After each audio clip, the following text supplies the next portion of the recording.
what was your favorite part about making a book? It's not just a you write it in a few weeks and then bang it's published. It's a long process. So from deciding, right, I'm going to go for it. This is I'm going to do this. What from then until it being published? What would you say was your favorite bit and your most nervous part about doing it all?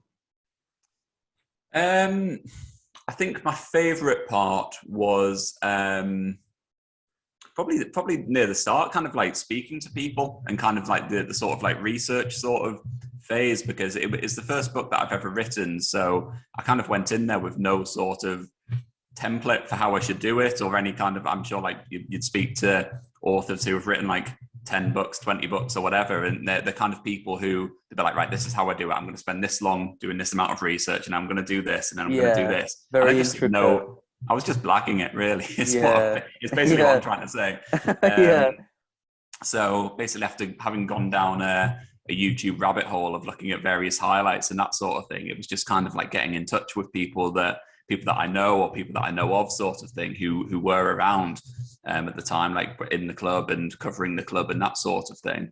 And so just kind of speaking to them, and I had my memories of it, but they were as a young supporter. So you're kind of like looking at everything through rose tinted glasses and you're not in the press conferences. And I don't really remember the sort of the ins and outs of the stories and what was going on at the time alongside what was happening on the pitch. So I think just being able to speak to people who remember more of it in more detail was just a really fascinating thing for me, because I think now as well in my role as a journalist, I kind of know to an extent how like the football world kind of operates a little bit more in terms of like media access and all that sort of thing. Obviously at the time I had no clue whatsoever. So being able to speak to people who, for example, were speaking to Steve McLaren in his press conferences and trying to build a relationship with him and dealing with the media team at the club who were trying to manage Steve McLaren as well. Things like that just really appealed to me and were just kind of really interesting to sort of get stuck into. So I think when I didn't have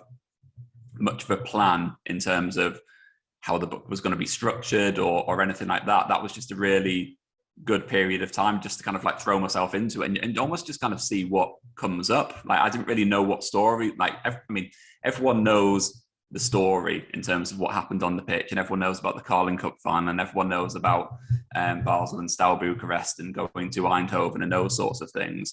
But it was more about kind of like trying to find out what else was going on behind the scenes, stuff that people maybe don't know about. Was there any hardships that were happening? What players were, people focus on how good the team was and it got better year on year and year. But it's almost like remembering that for that to happen, some players will have had to have been left out or sold when they perhaps felt that they had something to offer. So there was kind of two sides of the coin there.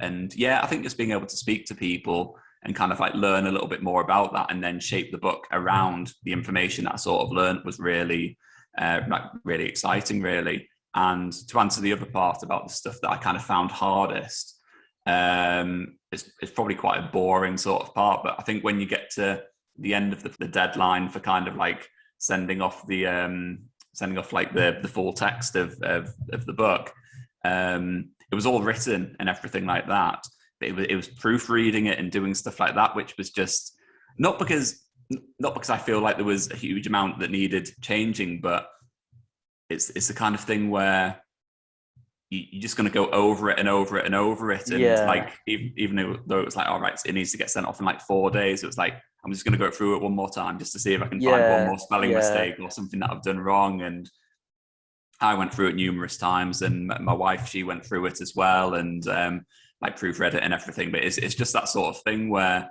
when the date comes to submit the book, you're almost kind of put out your misery a little bit, because otherwise I would have, if they just said, have another 6 months to look at it, I would have just kept reading it and reading it and reading it, thinking it's going to be something that I've missed. And it's just, maybe that's my own like insecurity and that sort of thing. But just that's quite draining sort of thing. So it's quite good once it's gone, it's sent off, and someone else's job to look at it from that point on.